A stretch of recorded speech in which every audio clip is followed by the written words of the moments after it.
Salud, turismo, cultura, deporte, educación. Eso y más es lo que somos. ¿Y quiénes somos? ¡Ya oíste! El programa del Instituto de Seguridad y Servicios Sociales de los Trabajadores del Estado.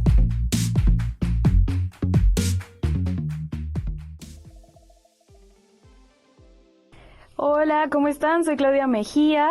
¿Cómo se la están pasando donde quiera que anden? Yo ando feliz porque hoy en la mañana me hice un concurso en la radio y me gané unos audífonos, ¿no? Entonces yo nada más quería comentarles eso, aunque el tema de que vamos a hablar es completamente diferente, pero ando contenta. Y más contenta porque me acompañan dos invitados especiales. Es la doctora Heréndira Vicencio, que es la Coordinadora Nacional de Salud Mental aquí en el ISSSTE. ¿Cómo estás? Muchas gracias, muy bien, gracias por la invitación.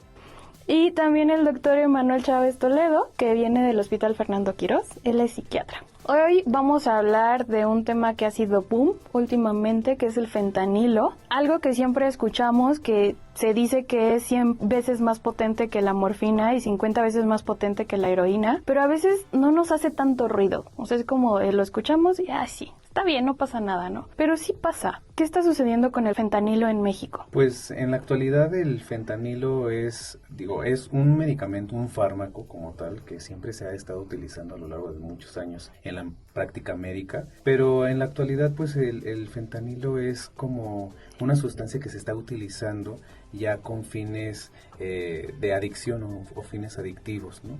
Y pues las personas que están utilizando ya este tipo de sustancias ya están cayendo en una adicción como tal, ¿no?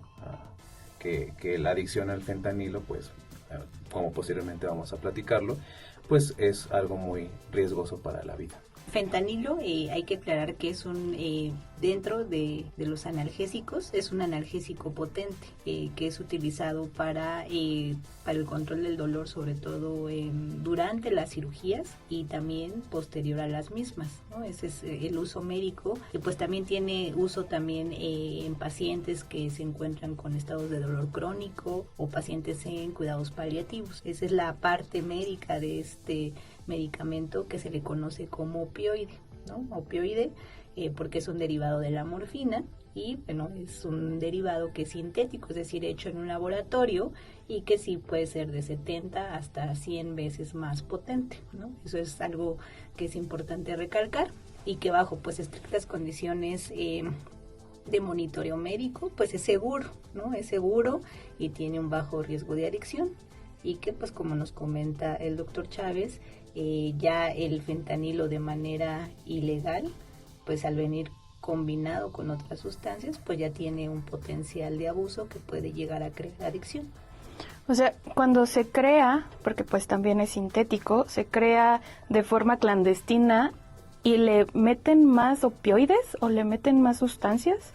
Pues generalmente cuando viene ya de manera ilegal viene combinado con metanfetaminas, viene combinado con incluso con otros opioides como puede ser con heroína, con cocaína y bueno, con un sinfín de sustancias que lo que hacen pues es aumentar el poder de adicción. Generalmente el fentanilo lo que te ocasiona es como una sensación placentera y aparte pues que te sientes como descansado, ¿no? Y lo combinan con otras sustancias que hacen que de repente te sientas como activado, entonces eso crea un choque a nivel cerebral que pues puede llegar ya en el estado de abstinencia a ser muy grave. Aquí en México, o sea, el consumo no es tan marcado como en Estados Unidos. Digo, quiero mencionar esto porque se ha mencionado de forma mediática, entonces, ¿por qué no es tan marcado aquí en México? Pues en realidad en México el consumo de opioides para tratamiento médico, es decir, para el control del dolor crónico, nos encontramos a nivel de toda Latinoamérica, pues somos de los niveles más bajos de consumo de opioides en general. La distribución es baja y entonces el acceso al uso de opioides para control del dolor pues es limitado. En cuanto al uso de opioide, es decir, del fentanil como droga recreativa. Recreativa y legal, pues sobre todo en los estados de la frontera es donde se ha visto que el consumo ha aumentado. Sin embargo, no es similar al consumo que está presentando Estados Unidos, y lo que se trata pues es justamente, al hablar de estos temas, es hacer prevención. Sí, y justo lo que comentaba la doctora, que si bien no hay como una adicción fuerte en el país, hay pocas personas que se consideran ya adictas al fentanilo. Justo también lo que comentó, ¿no? Que en este caso el fentanilo se mezcla con otras sustancias también ilegales, o sea, otras drogas, y que son estas sustancias las que en un primer inicio van creando la adicción, y al estar combinadas con fentanilo, pues obviamente por consecuencia hay una adicción al fentanilo, ¿no? Al estar mezcladas con estas sustancias, las personas que ya tienen una adicción, por decir que en el caso de las metanfetaminas, pues ya vienen de años, ¿no? O sea, ya tienen una adicción ya prolongada con estas sustancias, y al mezclarlas con fentanilo, si bien se está ejerciendo una acción a nivel del sistema nervioso central con otras drogas, el fentanilo, como bien lo explicaba la doctora, potencia la actividad a nivel del sistema nervioso central, ¿no? Entonces, en un inicio les puede provocar síntomas desde euforia, incluso hasta episodios maníacos, periodos de exaltación, y que posteriormente, conforme va desencadenando este proceso en la química cerebral, va a la baja, ¿no? Esta euforia que en un inicio puede aparecer, empieza a ir a la baja, y el fentanilo, como parte de un derivado sintético de los opioides, una de las características de los opioides es de que altera el sistema, el centro respiratorio que controla. Entonces ese es uno de los riesgos de la adicción al fentanilo, ¿no? De manera general, todos los opioides, el fentanilo en particular, pues efectivamente sí tiene acción sobre el sistema nervioso central, sobre el control de la respiración. Entonces, ¿qué pasa? Pues empiezas a respirar más lento, y esto desde una primera toma pues puedes dejar de respirar, y esto pues lleva a que a nivel cardíaco pues disminuya la frecuencia cardíaca, y que puedas caer en un paro cardiorrespiratorio, que esto es una de las cosas pues que puede ocurrir desde una primera toma. Entonces, por eso es algo que debe ser controlado, pero también pues tiene otros efectos adversos, como actúa también a nivel del centro del vómito. Cuando dejan de consumir, pues las personas pueden tener también muchas náuseas, vómito. También los opioides actúan a nivel gastrointestinal, entonces pueden tener constipación severa al consumirlos. Y bueno, también justamente como están estos receptores opioides en todo el cuerpo, cuando dejan de consumir el opioide, pues empiezan a tener calambres, dolor muy fuerte, ¿no? Que es todo lo contrario, dolor muy fuerte, y pues empiezan a sentir ansiosos, da trastornos del sueño, empiezan a dejar de dormir, ¿no? Durante el periodo de abstinencia, y por eso se sienten tan desesperados por buscar nuevamente el seguir consumiendo la droga. ¿En qué momento se genera una adicción? Porque yo puedo decir, pues a mí me encanta el chocolate, y quizás ya generé una adicción hacia el chocolate. Pero bueno, en ciertas sustancias como son los opioides, y en drogas, otro tipo de drogas, ¿cuándo se genera ya una adicción? Pues en este sentido es como cualquier otra sustancia, que al momento de ingresar al organismo, pues sí te provoca el efecto inmediato que específicamente al receptor al que se una, ¿no? En el caso de los opioides, en un inicio, al momento, el primer consumo está generando un efecto a nivel de los receptores opioides, y cambia como la conformación a nivel del sistema nervioso central, y empieza a generar los primeros efectos. Es el individuo dice, bueno, ok, hasta aquí solo era como para probar, para una forma recreativa, y ya no vuelvo a consumir, ok, no hay ningún problema, los receptores se vuelven como a regular y ya. Pero si este consumo empieza a ser ya más de forma continua, los receptores, hay algo que se conoce en farmacología como acostumbramiento de los receptores. ¿Qué es lo que esto significa? Que al momento de ingresar la droga al sistema nervioso central, y al estar de forma constante activando estos receptores se van hipersensibilizando con la droga. El sistema nervioso va enviando señales que se produzcan más receptores, porque necesita tener más más los efectos que le está generando esta droga, ¿no? Y es ahí cuando empieza a aparecer poco a poco esta adicción a la droga, en este caso a los opioides. Y justo lo que comentaba también la doctora, ¿no? Que en el momento en que dice, no, ok, hasta aquí dejo de consumir, no quiero consumir, a lo mejor quiero pasar 2-3 días sin consumir, pero ¿qué es lo que pasa? Viene aquí ya la abstinencia que se conoce a la droga, ¿no? Y empiezan a aparecer todos estos síntomas por la abstinencia de que no se está consumiendo la droga, ¿no?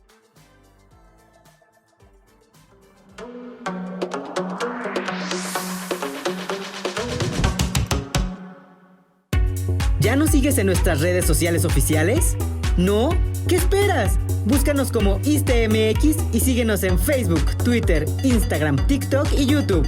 No te vayas, que esto aún continúa.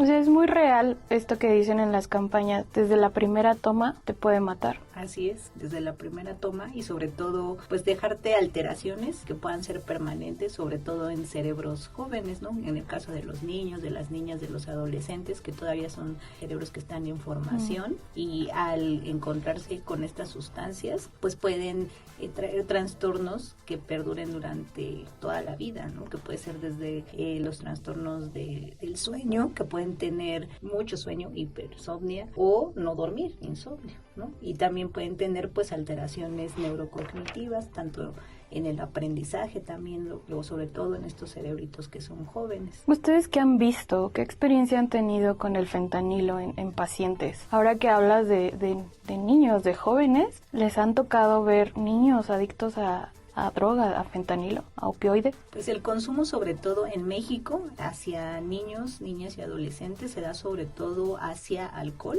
hacia metanfetamina, sobre todo en adolescentes de edades a partir desde los 10 años ya están habiendo estos reportes, y sobre todo en la adolescencia, ¿no? De 15 a 19 años. El consumo de fentanilo, dentro de las estadísticas que tenemos, como el grupo de mayor concentración va entre los 19 a los 34 años. Entonces, lo que se quiere justamente es evitar que esta sustancia pues llegue al grupo de edad de los más pequeños, ¿no? Sobre todo con estas campañas informativas y sobre todo pues considerando que las presentaciones del fentanilo ilegal puede ser en pastillitas de colores que los niños pueden confundir con dulces, ¿no? O que son presentaciones que pueden ser incluso de manera como gotas, ¿no? Para los ojos o polvos, y que son que pueden pasar desapercibidos fácilmente. Y lo peor de todo es qué efectos va a tener de acuerdo a la edad del individuo, ¿no? O sea, no es lo mismo que un niño de 10, 15 años consuma una tableta que tiene cierta dosis de fentanilo a que un adulto de 20, 30 años consuma la misma tableta, ¿no? O sea, el metabolismo en el organismo pues es diferente, la actividad en el sistema nervioso central es diferente, justo por esto, ¿no? Porque el cerebro de los niños y de los adolescentes aún está en proceso de desarrollo, está en proceso de maduración. Recordemos que el cerebro termina de madurar aproximadamente a los 21 o 23 años. Incluso pues en las mujeres embarazadas, ¿no? Aquellas mujeres que están consumiendo fentanilo y algo que tienen este tipo de drogas es que pues atraviesan la barrera placentaria y pues tienden a acumularse, ¿no? Entonces, mientras más consuma, pues más se acumula, entonces pues se va a pasar a su bebé, se le va a pasar esta droga, entonces pues en pequeños, pues todavía mucho más jóvenes, pues el riesgo de que ellos presenten un síndrome de abstinencia al momento del nacimiento, esto se ha visto incrementado, sobre todo en las terapias intensivas en Estados Unidos. Entonces ya desde ahí tenemos un puntito rojo muy importante. Pobrecitos, van naciendo y ya están con problemas. No, incluso desde antes del nacimiento, ¿no? O sea, porque mujeres que están embarazadas y sabiéndose embarazadas están consumiendo este tipo de sustancias, estos opioides, que están generando una alteración primero en su organismo y posteriormente, como atraviesan la barrera placentaria, están generando un impacto en el sistema nervioso central del niño o del bebé que se está aún desarrollando dentro del útero, ¿no? Y como dice la doctora, o sea, al momento de nacer, pues llegan a presentar estos síndromes de abstinencia que incluso llegan a provocar la muerte del bebé. Hablabas de antes de los 21, 23 años, el cerebro aún no se desarrolla por completo. ¿Es probable que haya un poquito más de apego a la adicción a algo antes de esa edad? Claro, porque el cerebro de los niños y de los adolescentes está en completo desarrollo. Entonces, ante todos los estímulos que tienen a su alrededor en el medio ambiente, pues es como el cerebro va madurando, ¿no? Estímulos cognitivos, estímulos de la escuela, aprendizaje, etcétera, el medio ambiente, la contaminación, o sea, todos los factores a los que están involucrado ese cerebro joven que apenas se está desarrollando, pues va a tener un impacto, ¿no? Y si ya estamos hablando de sustancias ajenas al organismo, en este caso drogas, pues estas drogas van a tener un impacto negativo en el desarrollo de ese cerebro. Cuando hablamos de adicción a fentanil, siempre lo asociamos como esta figura de un zombie, ¿no? Que está todo así. Finalmente también los efectos del fentanil es como a nivel en cuanto a en los ojos, pues se cierra la pupila, ¿no? Entonces no permite que tú veas adecuadamente, pero de alguna manera, hablando justamente de eso, pues los jóvenes empiezan a dejar de lado toda la parte consciente, ¿no? Al estar consumiendo estas drogas, y pues también tienen un mayor índice de estar que se asocia a depresión, ansiedad, a que la puedan desarrollar, y pues esto también de alguna manera puede incrementar el riesgo de suicidio, y bueno, pues aunado a toda la parte social, ¿no? Que pueden estar viviendo a lo mejor en condiciones no adecuadas de violencia, también que tengan algún problema dentro de la estructura familiar o incluso pues el mismo medio ambiente que puedan estar presentando. Todo eso pues se va sumando, ¿no? Y al final puede traer muchas consecuencias. Y me llama la atención que el rango de edad, mencionabas que es también hacia los 34 años. Ya somos adultos. ¿Qué pasa con estos adultos? Es toda esta parte también del estrés del trabajo, del estrés de la vida, que decimos, híjole, ya no quiero ser adulto y tener todas estas responsabilidades. ¿Influye mucho esto? Claro, el estrés que estamos viviendo en la actualidad, pues es un factor muy importante para tener todo este tipo de alteraciones, ¿no? Y aquí entra la pregunta, o sea, ¿por qué una persona empieza a consumir su droga, ¿no? O sea, ¿por qué una persona se hace adicta a fentanilo? No es de que de entrada una persona esté buscando directamente consumir fentanilo, ¿no? En este sentido, ¿no?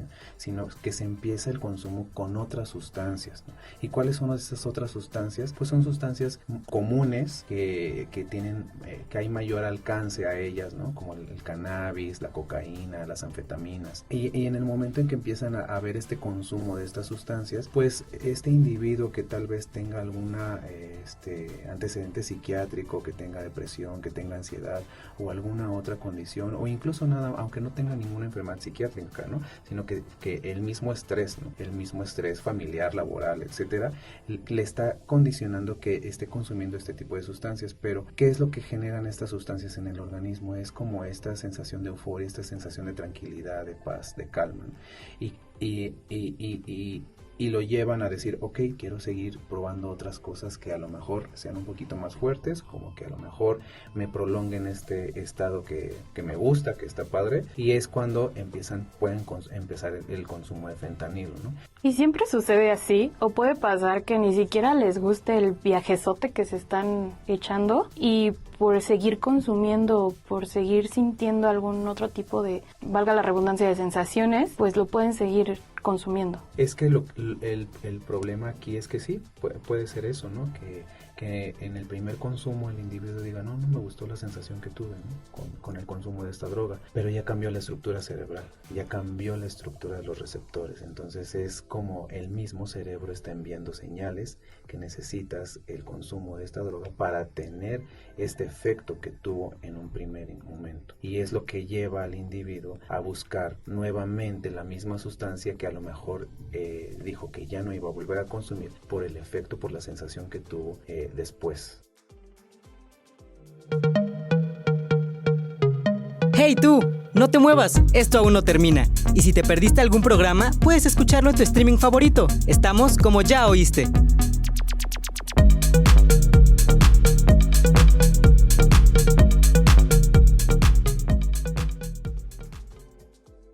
¿Qué podemos hacer ahí? ¿Cuáles serían las acciones? Por ejemplo, sabemos que hay una campaña contra esta parte del opioide, del fentanilo, pero ¿qué podemos hacer para evitar llegar a eso? Para que una persona pueda evitar llegar al consumo de opioides. Bueno, pues justo esta parte de las campañas, desde el 7 de enero de este año, nuestra presidenta lanzó una campaña en contra de las adicciones, pero enfocada principalmente al fentanilo, ¿no? Con el lema "el fentanilo te mata, aléjate de las drogas". Y esta campaña pues tiene varios ejes estratégicos. El primero va hacia la prevención y promoción, ¿no? Promocionar los estilos saludables, el autocuidado, el informar, y bueno, sobre todo esta campaña está orientada a niños, niñas, adolescentes y también a los padres de familia, para que ellos puedan a través de información pues tener todas las bases para detectar a tiempo si ya su hijo está consumiendo, y también para que la población infantil ellos puedan en algún momento, si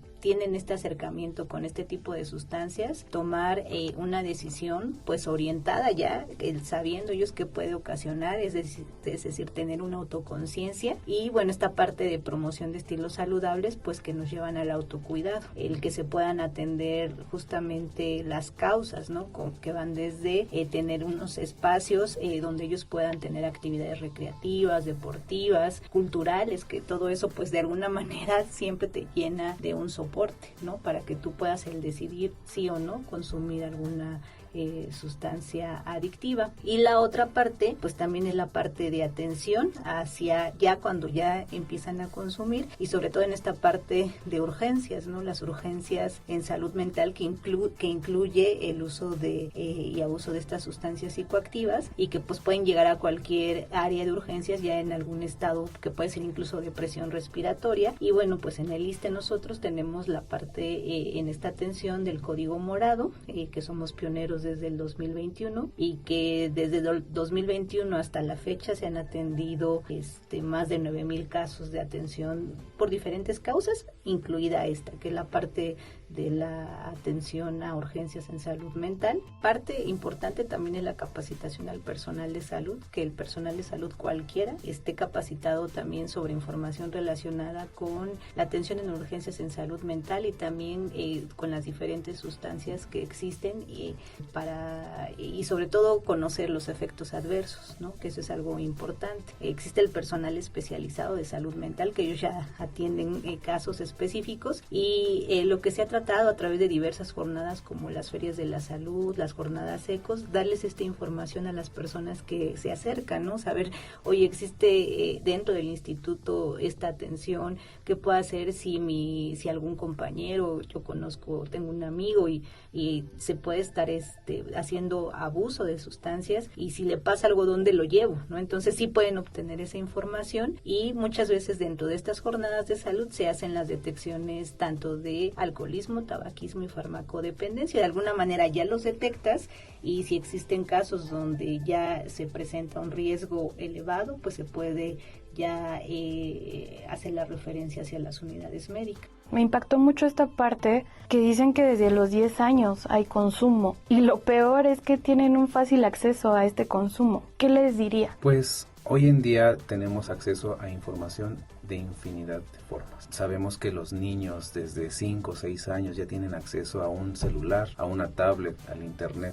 Vaya, sí. Y pues esa información está en internet. O sea, en internet hay infinidad de información tanto positiva como negativa acerca de las drogas. Y si un niño, por decir, agarra el celular de su papá a los 7 años y pone en el buscador fentanilo, pues le van a aparecer infinidad de artículos, de noticias acerca de qué es el fentanilo, y ahí lo puede ver sin que el papá, sin que algún profesor o sin que algún adulto esté al pendiente de lo que está viendo, de lo que está leyendo. Incluso si busca en videos, le van a aparecer videos de gente drogándose con fentanilo, de infinidad de información. ¿Qué es lo que se tiene que hacer en estos casos? Mayor prevención por parte de los papás. ¿Qué es lo que están viendo sus hijos?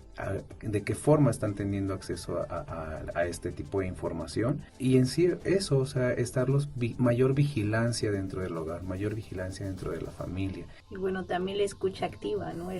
Nosotros pues estar pendientes de nuestros adolescentes, de nuestros niños, pero estar escuchando siempre lo que dicen, ¿no? Estar en esos momentos cuando a lo mejor están también en silencio, estar presentes, y saber qué es lo que nos quieren decir a lo mejor con su comportamiento, con sus actitudes, y siempre tratar de buscar ayuda por parte de la Comisión Nacional de Salud Mental y Adicciones. También tenemos la línea de la vida, que es el 800-911-2000, y que es una línea que está en 24/7 y donde pueden hablar. Incluso hay llamadas de niños y adolescentes a la línea de la vida, y donde nosotros como parte del sector tenemos una red integrada y donde se les puede dar orientación hacia qué servicios tienen las diferentes instituciones referente a servicios de salud mental.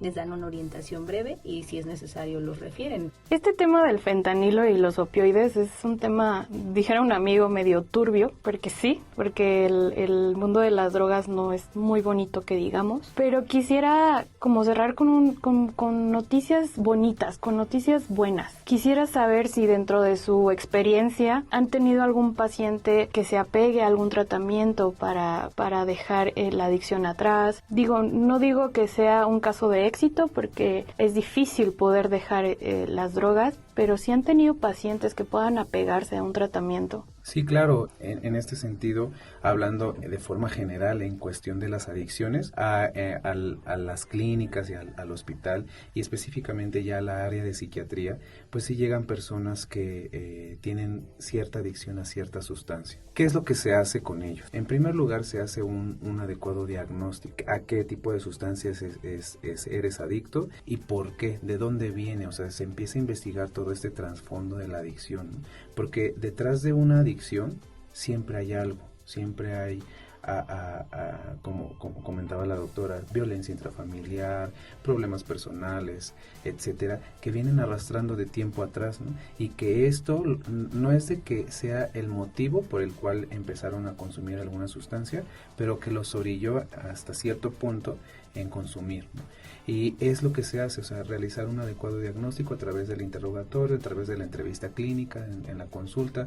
A veces en una primer consulta no se puede establecer como un diagnóstico definitivo en la cuestión psiquiátrica. Se tiene que estar indagando como muchas cosas, muchos aspectos de la vida del individuo para poder orientar qué es lo que está pasando y entonces sí, ya iniciar un adecuado tratamiento. ¿Y cómo es el tratamiento en el caso de las adicciones? El tratamiento en el caso de las adicciones no nada más es farmacológico, ¿no? Sino también es de acompañamiento al individuo, se tiene un equipo multidisciplinario y dentro de este equipo multidisciplinario entran también los psicólogos y psicólogas, ¿no? Que son una parte fundamental en el tratamiento de una adicción. Y supongo que la red de apoyo familiar y de amistades también es importante. Eso es muy importante porque también se han visto casos que van a sus consultas, van a terapia psicológica, están como muy convencidos y convencidas de dejar las sustancias, pero no hay apoyo por parte de la familia, ¿no? A lo mejor hay algún otro familiar o alguien del núcleo familiar que también consume sustancias. Entonces, si yo como individuo estoy acudiendo a una unidad de salud para que me ayuden a dejar esta sustancia y regreso a casa y encuentro a mi familiar que está consumiendo la misma droga que yo consumo, pues entonces va a ser más difícil, más complicado, ¿no? Se pueden acercar a cualquier unidad de salud del ISSSTE en la que el personal que labora ahí está capacitado para dar información y dar atención en el caso de una adicción, ¿no? Y ya si se está hablando ya de una adicción como tal, pues obviamente se canaliza al especialista o al área específica que le pueda brindar ya una atención especializada en esta situación. Y aquellas personas que consumen opioides por una cuestión médica, que esto es importante, procesos oncológicos, pacientes en cuidados paliativos, pacientes con dolor crónico, justamente con esta parte también digo que a veces la información no es tan clara, pueden llegar y pensar, mi médico me está recetando opioides, voy a crear una adicción. La realidad es que existen protocolos bien estrictos, bien especializados y que donde pueden llevar también un control adecuado del dolor sin caer en adicción, ¿no? Entonces, no tener, si está bien prescrito por personal médico, pues la incidencia de adicción y abuso de estas sustancias pues es mínimo, pero siempre hay que seguir las indicaciones adecuadas. Pues este tema creo que da para más y así nos podríamos seguir un montón. Pero agradezco que hayan participado en este podcast, que hayan informado a la población, a quien nos están escuchando, pues que es un tema de peligro y turbio, como dije hace ratito. Gracias por estar aquí. Muchas gracias. Pues muchas gracias a todos y bueno, recordarles que no hay salud sin salud mental. Muchas gracias. Justo eso, y también a los chicos que nos estén escuchando, si nos están escuchando, y bueno, no tan chicos, también adultos, o sea, si les ofrecen algo, digan que no y corran a decirle a quien más confianza le tengan también. Así es, y bueno, y también si existen dudas, también les podemos, nos pueden escribir al correo de salud mental, saludmental@iste.go.mx, si hay alguna duda, alguna pregunta acerca de específica también de estas sustancias o a dónde pueden acercarse, clínicas de los servicios para dejar de fumar, que también es un tema importante, sobre todo por el uso de vapeadores, que también ya está en boga también. Y bueno, y para cualquier tema relacionado de a dónde puedo acudir en el caso de una adicción o alguna orientación, ahí les podemos nosotros contestar a toda la derechohabiencia. No tengan miedo de ir. Bueno, ellos fueron el doctor Emanuel Chávez y la doctora Erendira Vicencio. Muchas gracias por estar aquí. Muchas gracias. Muchas gracias. Y gracias a ti por escucharnos. Recuerda mucho ojo y cuídate. Cuídate. Sin salud mental no hay salud. Yo soy Claudia Mejía y nos vemos en un siguiente episodio. Hasta pronto.